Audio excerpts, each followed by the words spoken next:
Dear Upasakas, Upasikas, Venerable monks,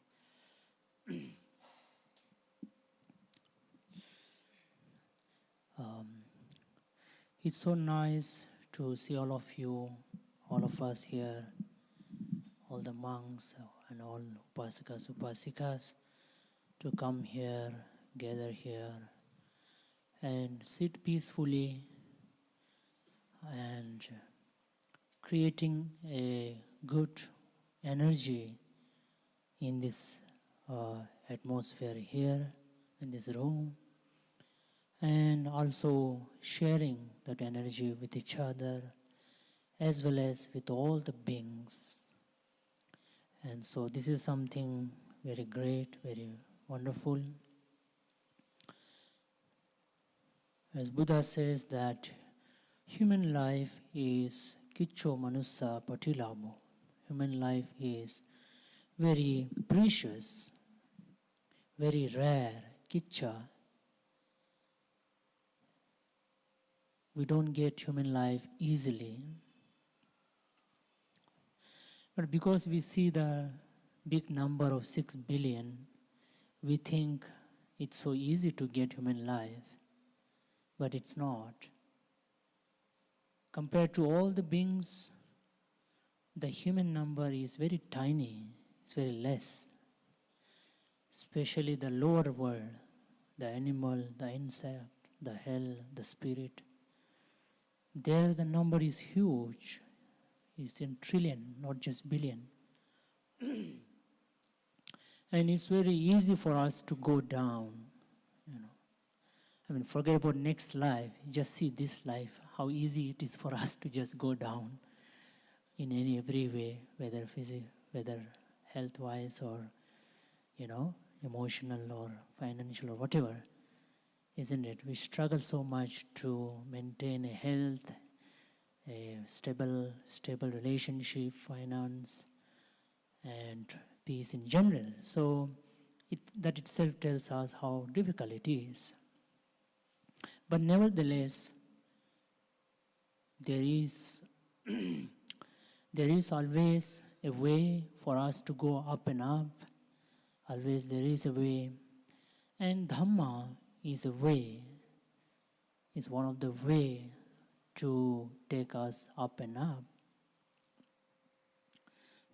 So today, I would like to share you some of the other side of Buddha, as I might call it, because you might see generally Buddha as somebody who is way out in the sky, somewhere far from your reach, and you are like, okay, let me just bow down to Buddha from afar, but I am too far from Buddha.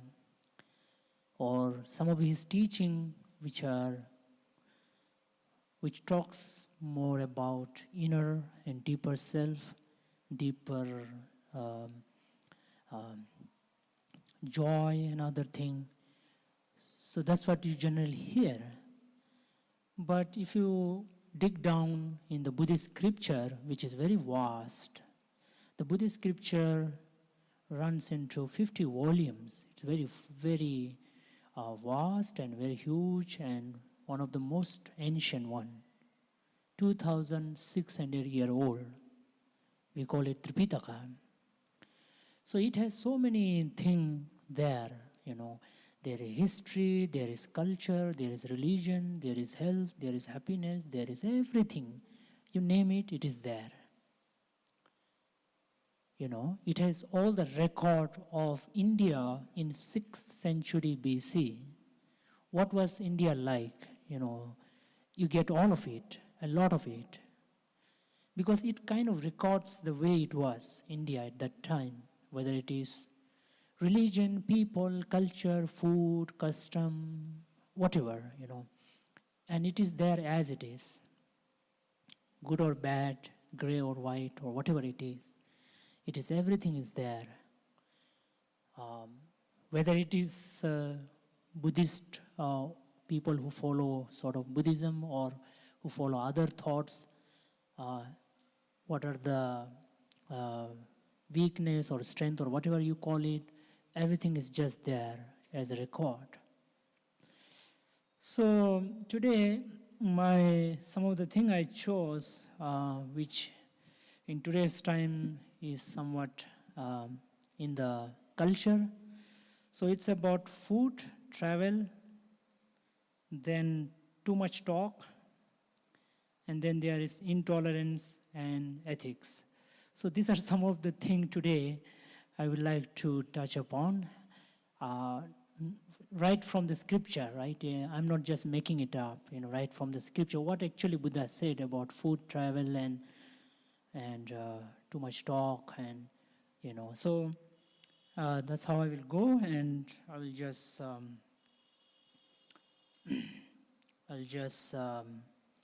go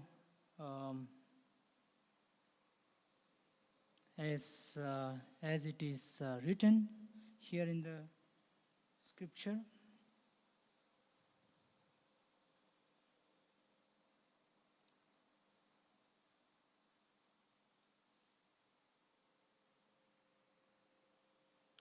Okay, so let's start with the food. So here there is a particular sutra on, it's called Usura Batta Sutta. Batta, I think it is food. So it is translated as eating late. So these days you hear a lot about food timing, what to eat, in the sense what time eating late is okay or no okay. Everybody has their own theory. So what Buddha has to say about eating late, so everybody will have their own theory, So let's hear from Buddha, because as you know, Buddha lived 80 years and he was very healthy, and he was, of course, somebody who achieved the highest goal of life, which is nirvana, the paramasukha, the ultimate happiness. He's like totally free from all the unhappiness, suffering, misery, today we call it sadness, depression, anger, worry, insecurity, fear, whatever that we experience in our day-to-day life. He's free from that, and it is something which was there always. Today we talk about it more so that we know about it, but it is something always there. So therefore, to hear from Buddha is something more, I feel, it has more reliability. So what Buddha says, mendicant, there are these 5 drawbacks for a family who takes their meal late in the day. Late in the day. What 5? So there are 5 drawbacks, 5 disadvantage, you can call it, or kind of. Number 1, when guests visit, they are not served on time. That is the first disadvantage of eating late. So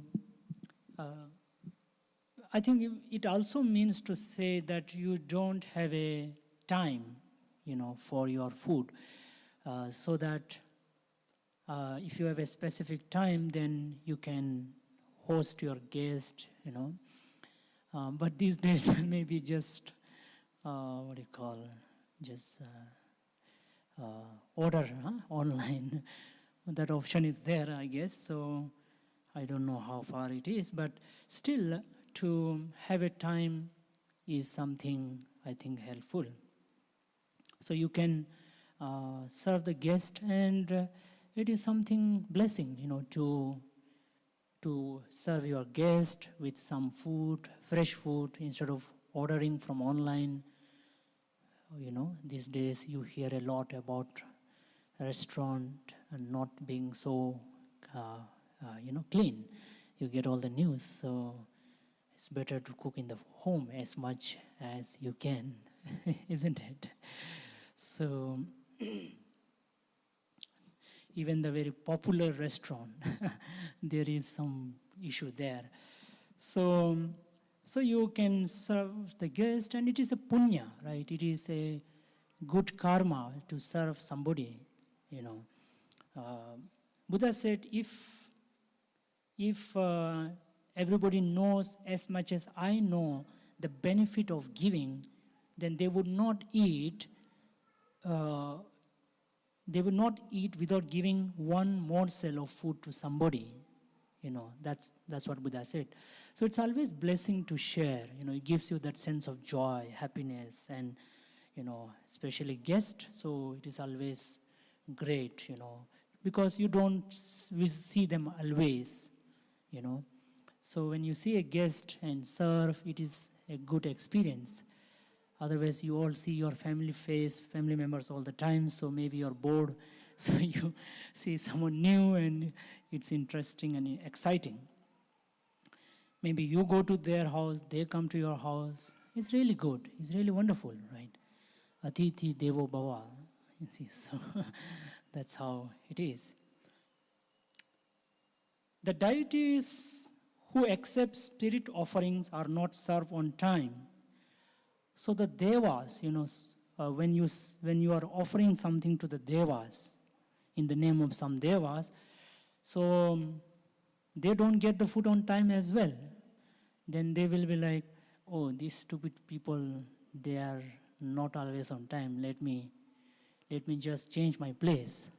So all the Rukkha Devata, all the Bhumma Devata or Raksha Devatas, they will just go away.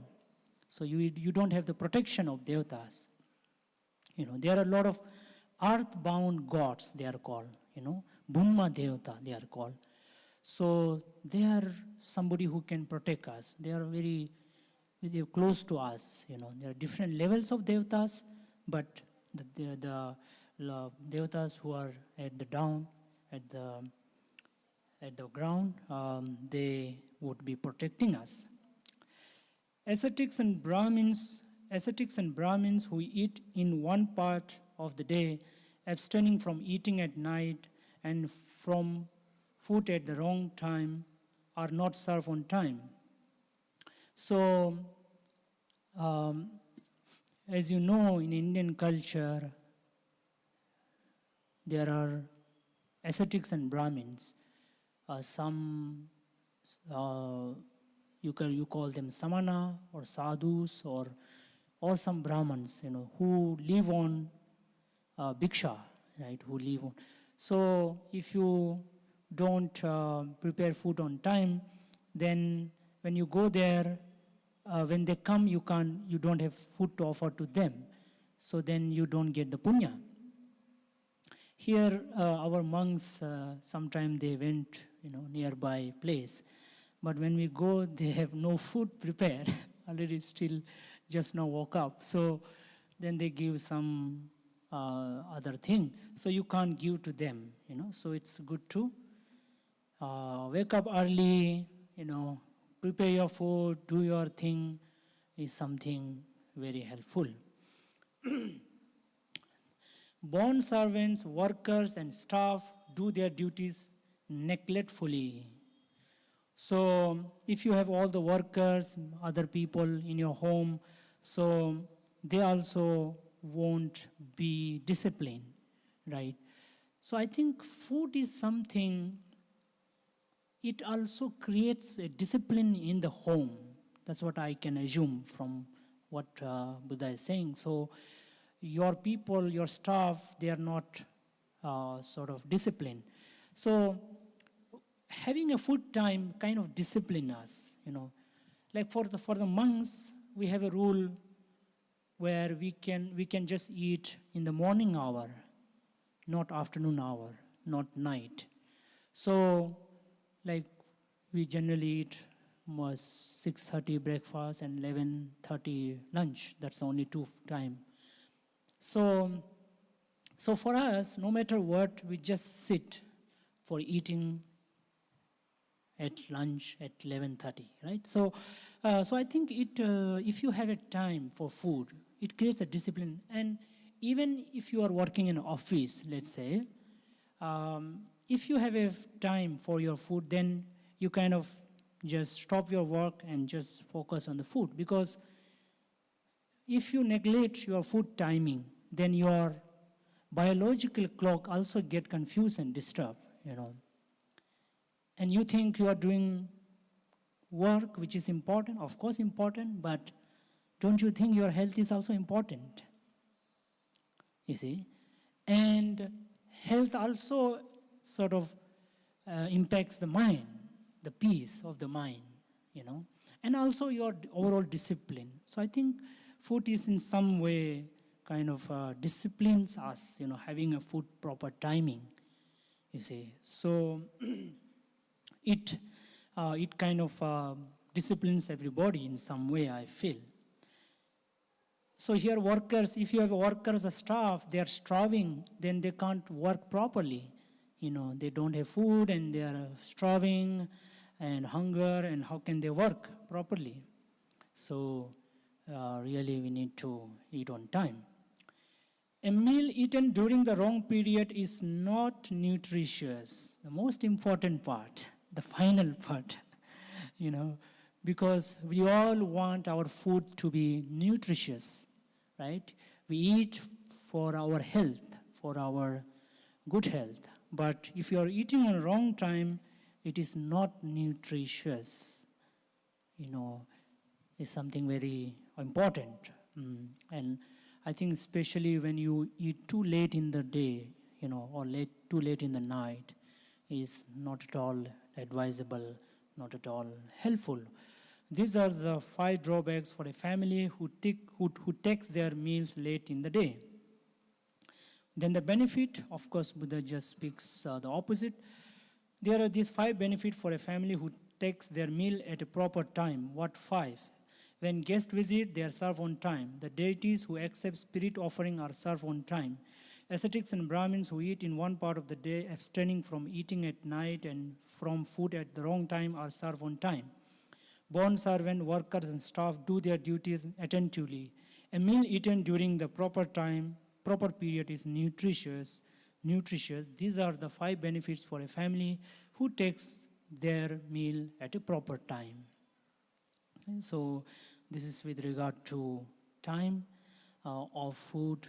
So a lot of people, they ask about what is the monk diet and all. So we don't really have a diet, but we have time. So time is, for us, is more important than what you eat. So you can eat whatever you want to eat, whatever is locally available, or whatever is good for the location where we are in. Let's say we are in Hyderabad. So what food is good for this climate, this location? What was the native food of this place is, I think, maybe very helpful. And also maybe your own native from where you are, that also maybe, but I'm not sure so much about it. Of course, Buddha also did not speak about it, but in whatever way, whatever you eat, just the time is something very important. And of course, another thing Buddha always used to speak is the moderation food, right? How much you eat at it, when it is in one sitting, how much do you eat? That's something very important. And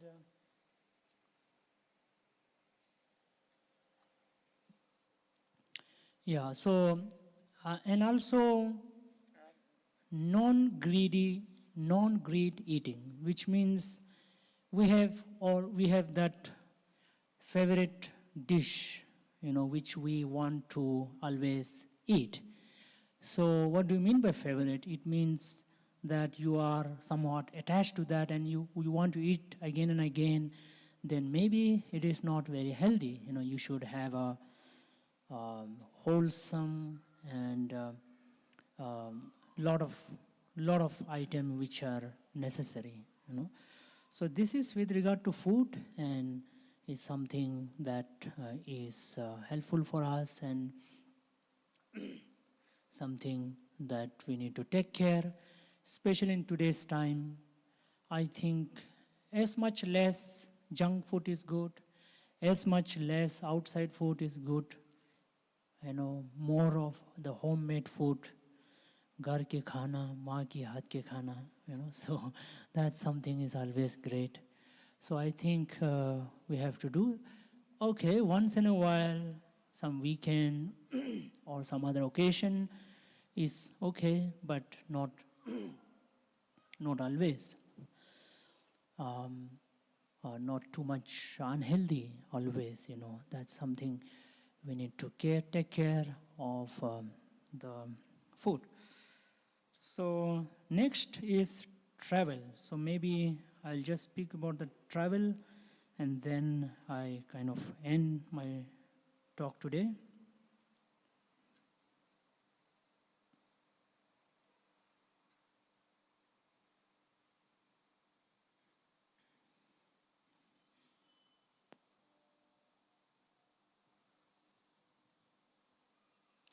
So what Buddha says about travel. So these days travel is also a very important part of people's lives. And so let us see what Buddha says.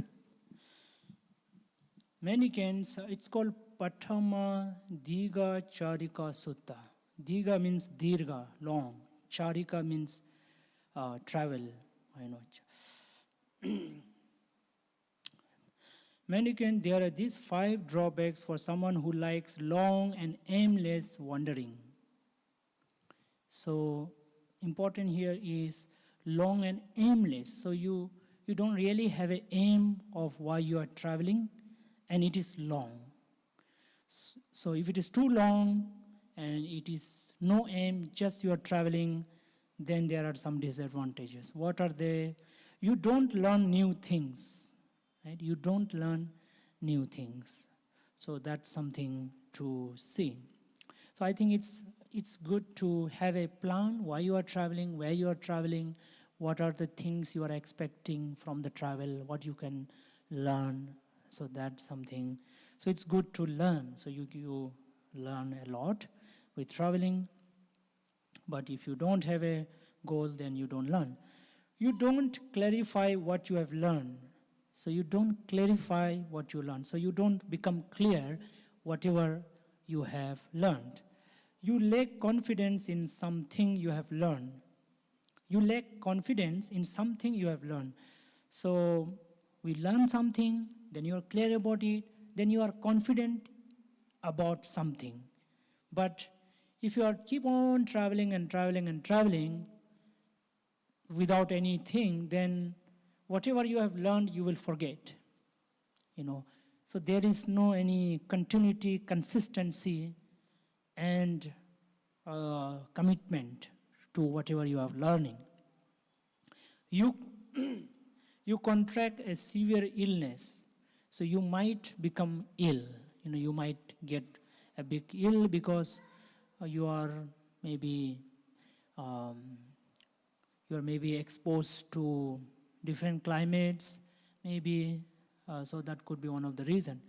You don't have any friends. So if you are only traveling a lot, so you are not able to give time for your friends. So because of that, you lose your friends. These are the 5 drawbacks of someone who likes long and aimless wandering. There are these 5 benefits of reasonable amount of wandering. So travel should also be reasonable, And what are the 5? You learn new things. So when you travel, you learn something new and something different, something you get a different perspective about life, and maybe something which you may not be able to learn in your own day-to-day life or through books, but you might learn it when you travel, meet new people, new place. You clarify what you have learned, so you become clear about whatever you have learned. You have confidence in something you have learned, so you become confident about what you are learning.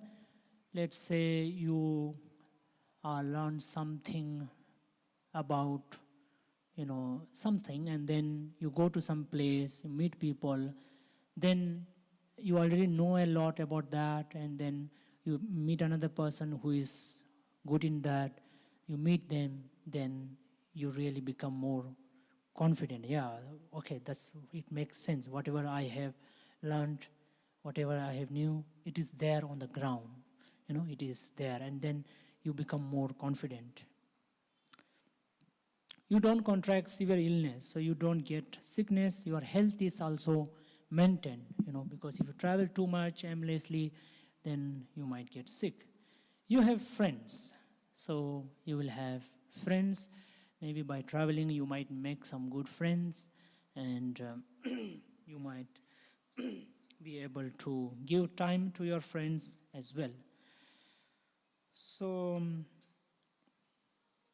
this is the second one, and let me also speak next, the final one, intolerance, and then conclude, I guess.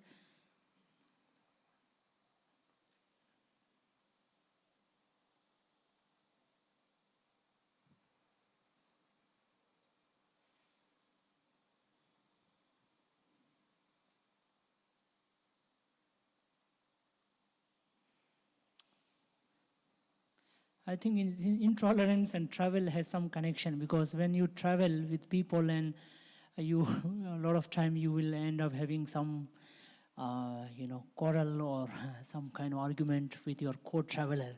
So this is somewhat in connection. Medicate, there are these 5 drawbacks of intolerance. What 5?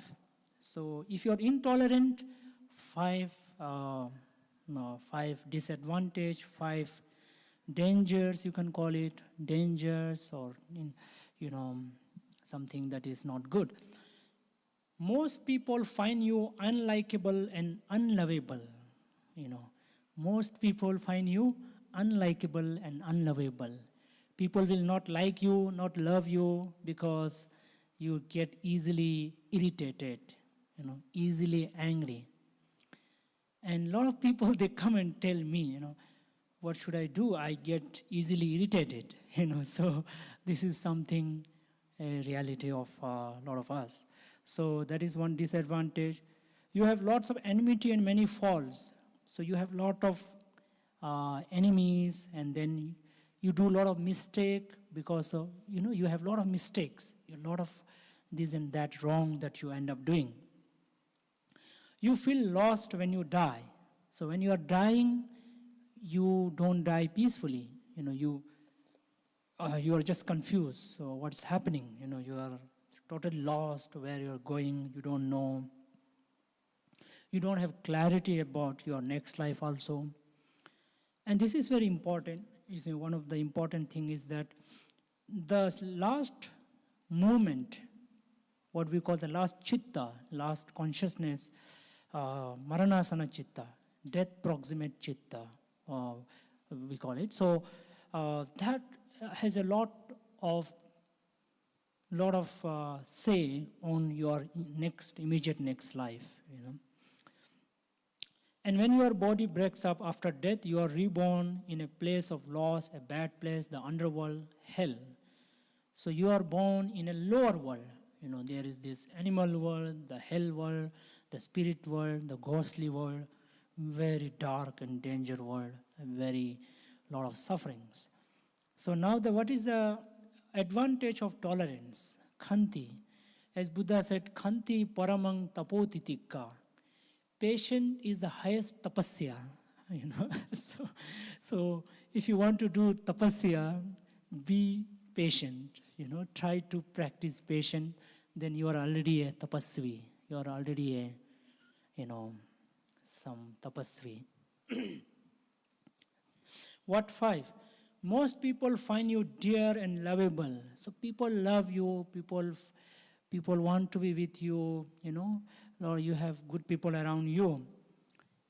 You have little enmity and few faults. So you don't have so many enemies, and you don't have many faults. You don't have too many mistakes or too many dots.